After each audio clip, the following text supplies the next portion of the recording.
Hello, everybody. I'm your host, Noopur, and today I'm back with Christopher Avery for this discussion. And I'm really excited to talk to him about leadership and responsibility. Let me tell you a little about Christopher.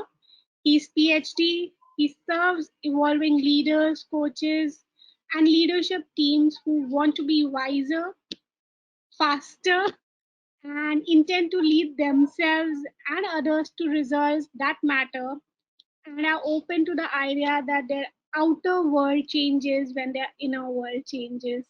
He's the author and creator of the responsibility process as well. Welcome, Christopher, to this discussion.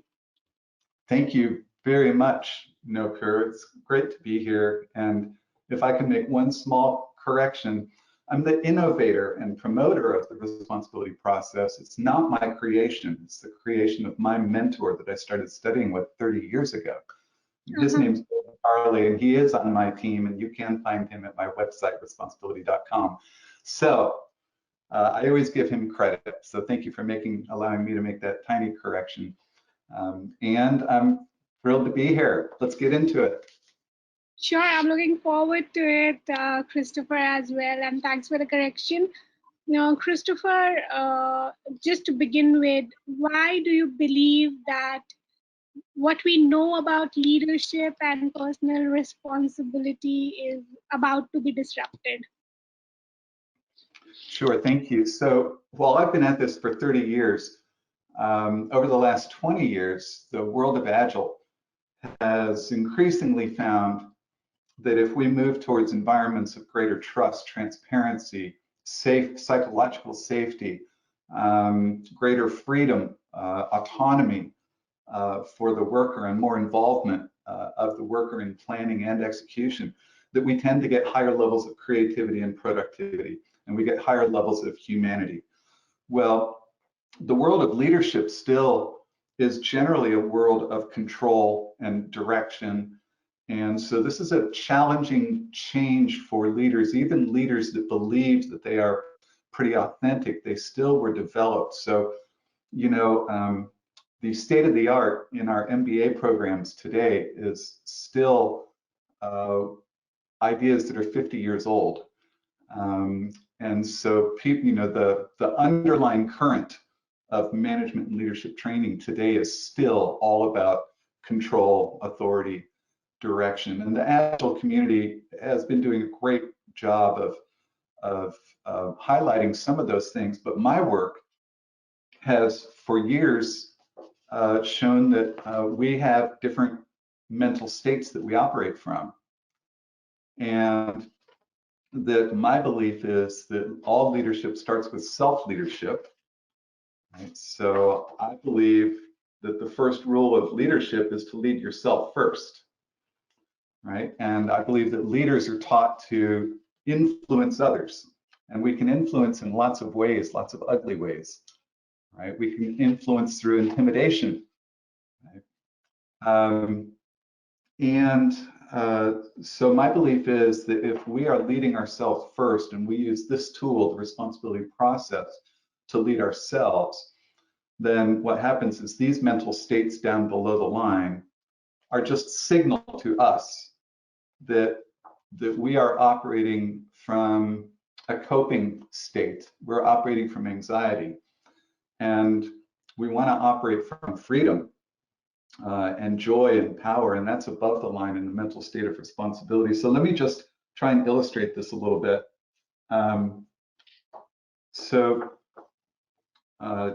Generally, psychologists and sociologists will agree on this model that we have two minds. It's a crude model. It's not the only model of our mind, but these two minds are the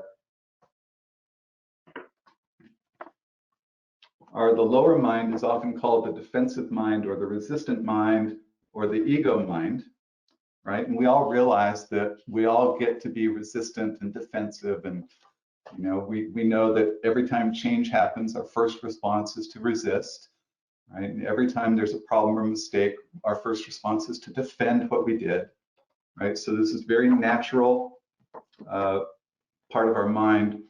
The upper mind is called the resource mind or the creative mind or the growth mind.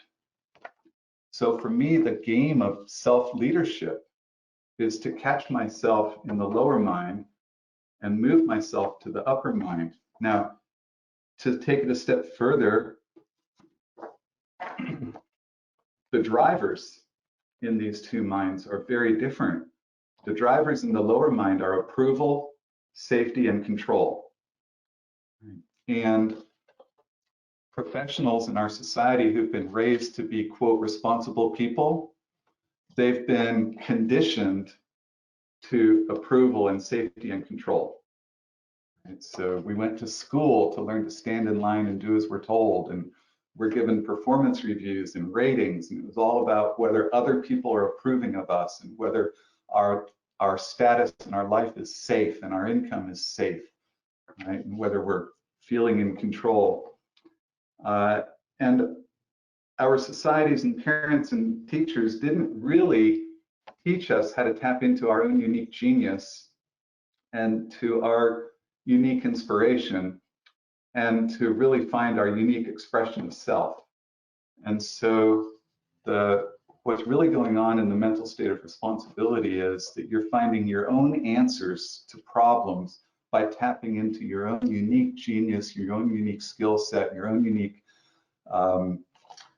inspiration. And the joy and the freedom and the power comes from being able to express who you are at your core. So that's sort of my answer to your question is, to me, this is leadership. Leadership is responsibility and nothing else. And yeah, so I define leadership as stepping up to some important problem or opportunity or space and taking ownership of it. And then if it's bigger than you, attracting other people to it. So to me, leadership is 99.9% responsibility. Okay. Yeah. So how do you define responsibility in other words, Christopher? So I define responsibility. So responsibility can be defined 1,000 ways. And in my book, The Responsibility Process, there's a whole section on how many different ways we define responsibility. Right? So if I say, I own my responsibilities, then we're defining responsibility as what we're supposed to do, right?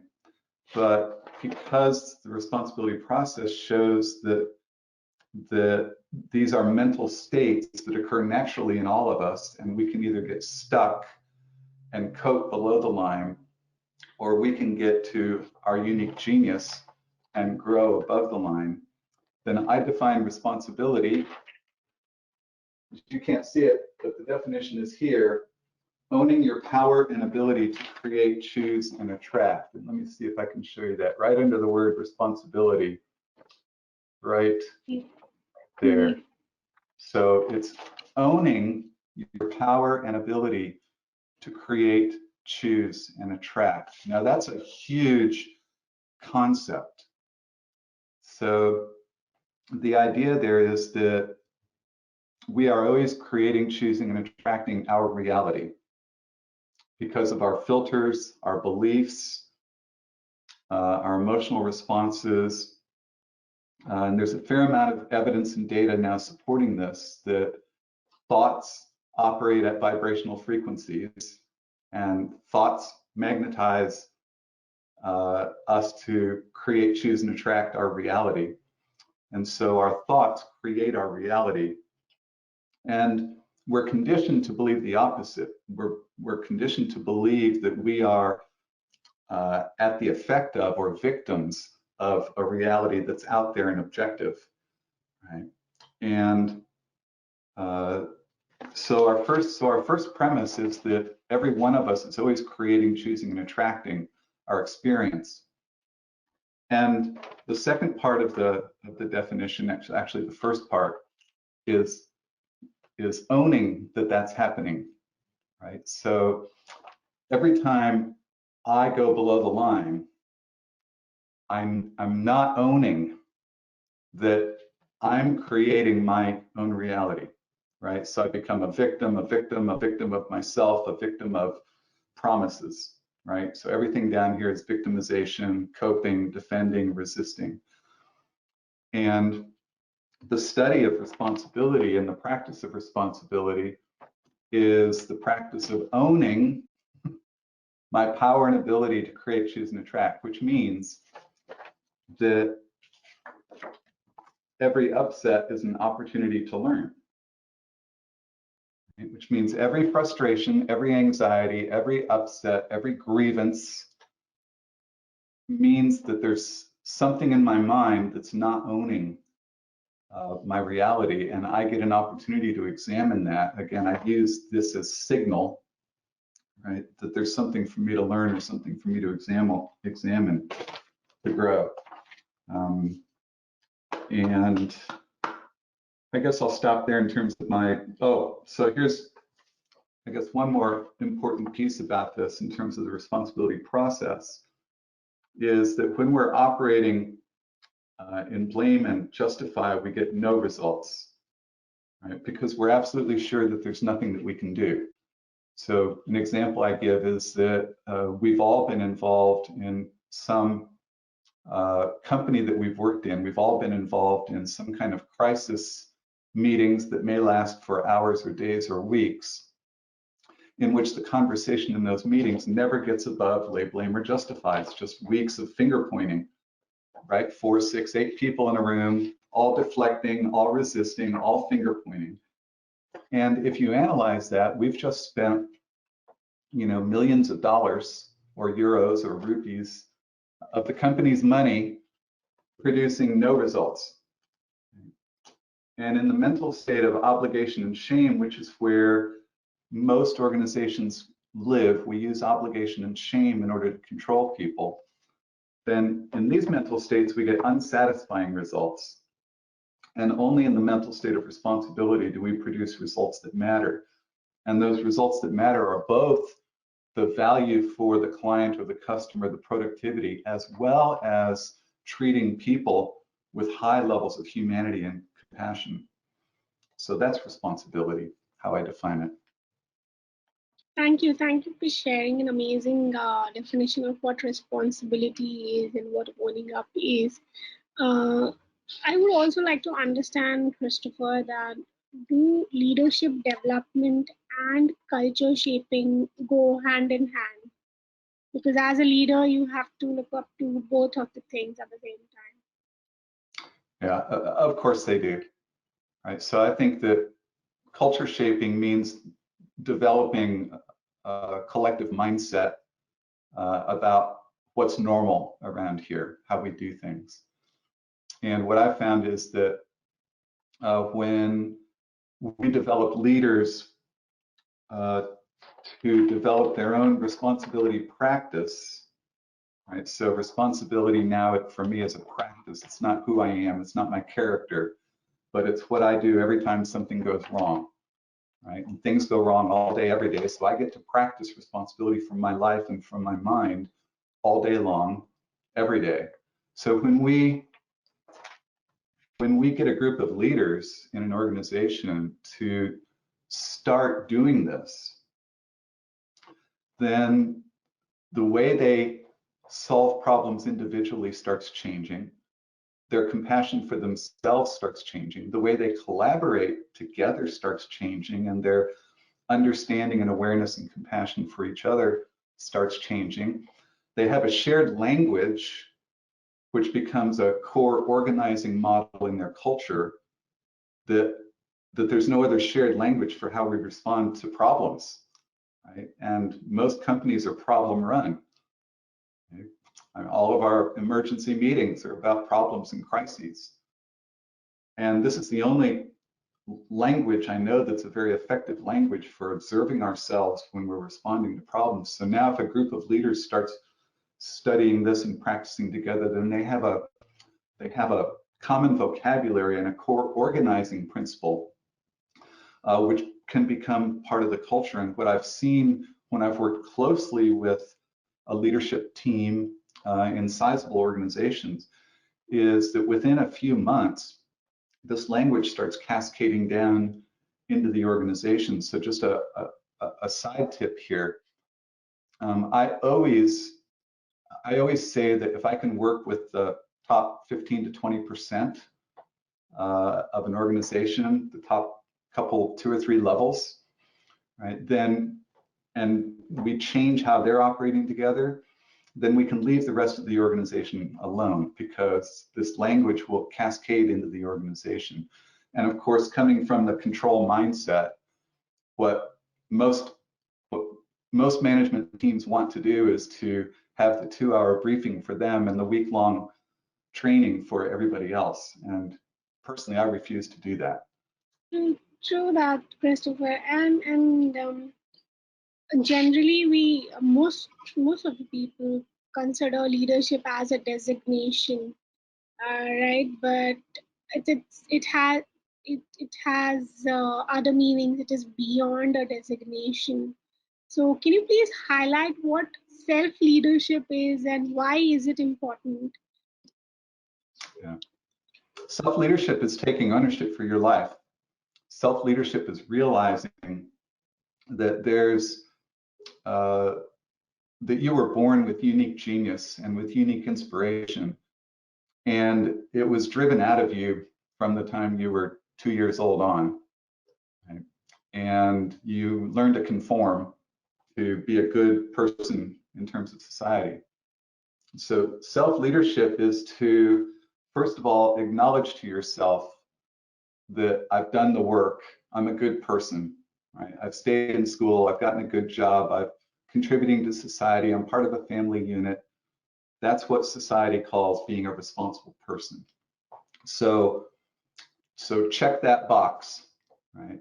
Now, self-leadership means finding something important that you want to solve or contribute to. My guru, Dr. Buckminster Fuller, defines it this way. He says, what to do? He says, well, what to do is whatever it is you see needs doing that nobody else is doing anything about. So I turn that into saying that leadership is taking ownership of some problem, opportunity, space, right? Whether you're authorized to do it or not. Nobody authorized me to try and change the way the world thinks about responsibility. I signed up for that all on my own. Right? So leadership is finding some opportunity that really calls to you, that fills your heart and calls to your unique abilities, and pursue it. And if it's big enough that it requires other people, then by doing this, you will attract other people to you, right? So I do not agree with most of the normal definitions of leadership as the purpose of a leader is to create followers, or the purpose of a leader is to create more leaders, or, that's all positional, as you said, right? So to me, leadership is a byproduct of being in pursuit of a goal. And if the goal is bigger than you, then you're attracting other people to you to help you with that goal. That's leadership. Yeah, the goal should be like bigger than yourself. That's an amazing thing that you have just highlighted, Christopher. And I would also like you to recommend how one can discover the potential of responsibility in their work and life. So the first thing is to realize that this model only works if self-applied. So first of all, it's a natural model.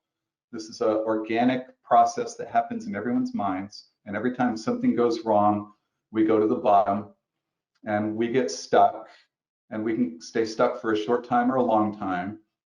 And so what my mentor's discovery and my work helps with is to realize that this is natural in all of us. And those of us who want to be happier and more productive, we start practicing or applying this model, and we learn how to catch ourselves and move ourselves up here where we're more wise, where we're more brilliant. And so I call it being wiser at will. And you mentioned the wisdom in your introduction. So how to do it is to get started applying it to yourself. Do not apply it to other people. Do not label other people. Do not use it as a weapon, because when you start studying this, what you find is it's 1,000 times easier to see it in everybody else than it is to see it in you. Right? So what I say is, when you see it in other people, ask yourself where you are, on this chart. Um, and we have, so I would say the next thing to do is to come to responsibility.com and download our full color PDF poster, and it has all the summary on the back of the teaching points. And we have it in both A4 and letter format. And I recommend that you print lots of copies and hang them up where you will see them frequently, like your bathroom mirror and your closet door and your kitchen refrigerator door and your workspace, because awareness, constant awareness of this is one of the ways to start practicing. Then secondly, I produce a ton of do-it-yourself content. So check out our resources section at responsibility.com for lots of video blogs and other blog posts. We have other free programs that we offer. We're about to launch a free 6-day email series that's packed with content about how to start your responsibility thinking practice. If you're ready to jump in, we usually offer every month or so, we offer a quick start workshop, which is 2 hours long. We offer an immersion program that's 20 weeks long. My whole system, my business model is designed to support you for a long time, whether you want to do it all DIY or whether you want our help accelerating. And it's all at responsibility.com. Yeah.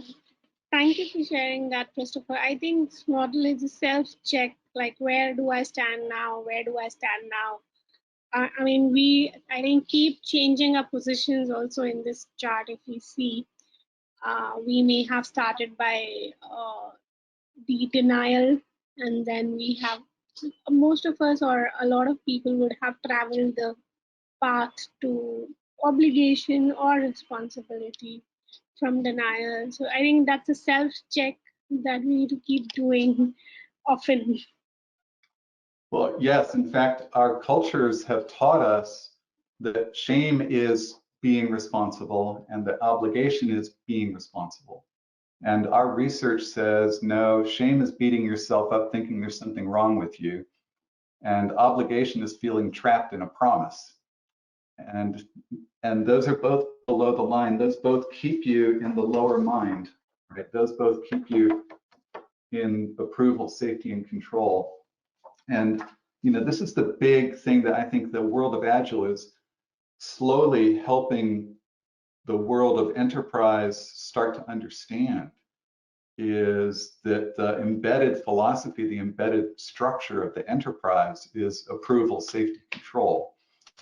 And most leaders and managers don't even have a true concept of how you operate from freedom and from inspiration and from honoring each individual's unique genius. And that's the part that I'm trying to contribute to, right? So I'm trying to go a little farther out in the future, a little deeper into the science of the mind than where Agile is, and trying to plant these seeds around the world that can help that transformation. Yeah, thank you. Christopher, a lot of times leading can be connected with freedom. It is supposed that leaders have freedom to take decisions or put down any initiative, or any such thing. They have the freedom to do or not to do anything. So, what is your opinion of a connection between leading and freedom? Between leading and Freedom. freedom, right? Well, so you used the word leaders there, and I heard it being used positionally, like manager, right? So um, yeah, one of the unfortunate things about being an employee is that you are subject to being told what to do, when to do, how to do it.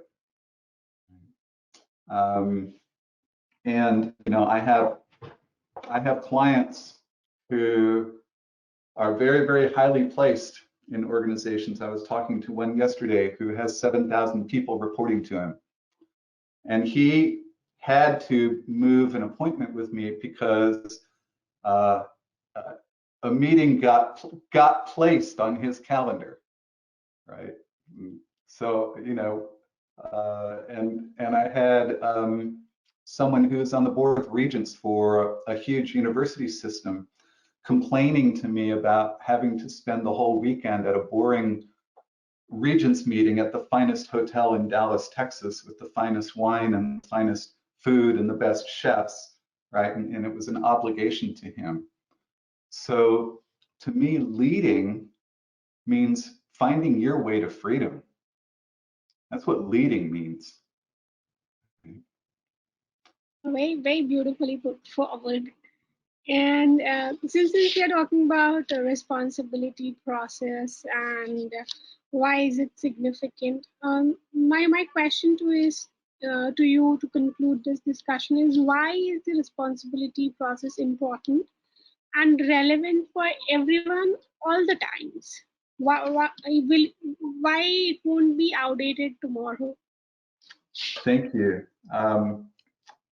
So let me answer it this way. So Stephen Covey, the great people developer, wrote, in between stimulus and response is a space. And in that space is choice. And in that choice is your freedom and your power. So in between stimulus and response is a space. And in that space is choice. And in that choice is your freedom and your power. So let me say it again. In between stimulus and response is a space. Right? That space is in the mind. Right? And in that space is choice. So here's what many years of studying the mind and studying responsibility has taught me is that growing up, we learned to create autopilot rules to certain stimulus so that what happens is that as we grow up and we're running on autopilot in the mind, is there's stimulus react, stimulus react, stimulus react. And practicing responsibility puts a pry bar in between stimulus and react and starts to create a little space where you realize that you can examine your thoughts, you can examine your limiting beliefs, you can examine your assumptions, you can examine your reactions, and maybe find a new response. So I'll give you an example of react. Right? So maybe at 3 years old, I get served a certain vegetable, right? And it's yucky the way it was cooked. Right? And I decide I will never eat anything like this orange mash on my plate again. Right? Or in college, uh, I date someone who has blonde hair, and I have a really bad experience, and I decide I'll never date a blonde again. Right? Or I'll never date an engineer. Or right. So we make all these rules and we do it subconsciously and we put them in place and then we just run our lives by them. But what we've done is we've taken out the space between stimulus and response. And practicing responsibility simply helps me learn to be a little bit more deliberate when I'm stimulated. And every time I'm stimulated with a change or with something going wrong, I go to the bottom of this chart. So again, for me, this is just signal, right? Being aware that I'm in blame is just a signal. And then I get to look at that and I get to ask myself, what do I want about this? So I'm going to end with this. Below the line, we cope. And so in this email series that we're getting ready to launch, we talk a lot about how professionals get taught that coping is a good skill. It's a useful skill, right? Because the more successful we are, the more garbage we take on and we have to put up with, and we have to cope with, right? We have to cope with being terribly overcommitted. We have to cope with being very out of balance, right? We have to cope with having to say yes when we want to say no. So much that we have to cope with. And so we're taught coping skills and we're taught that coping is a good thing. Coping is overrated, right? I prefer to grow than to cope. Right? So coping is staying below the line, right? And thinking that we just have to put up with that. And I prefer to enter that space between stimulus and response and figure out how to grow. And to use the language of lean, right? Below the line of responsibility, our thinking and action is all waste. Right? And above the line is where value is. So that's why I think this is so relevant, not just to work, not just to Agile, but to your life, right? And to your relationships and to your joy. So I stay passionate about it after, what, 30 years of doing this. Yeah, I totally agree to you, Christopher. It'll be there for a long time. And it was amazing to have discussed so many things with you, starting with what is leadership, responsibility, and the involvement of culture shaping along with leadership development, self-leadership, and discovering the potential of responsibility and connection between leading and freedom, and why the responsibility process is going to stay there for a long time. So it was amazing, and I'm really thankful to you for joining this discussion. We really enjoyed it. I'm grateful to have your help in bringing this information to more beautiful people everywhere. So thank you very much. And I love you and your group, and I love your audience. I love everyone listening to this. We're all in this together. I really do believe that. And we got into this together, and we get out of this together. So thank you and bless you. Thank you once again, Christopher.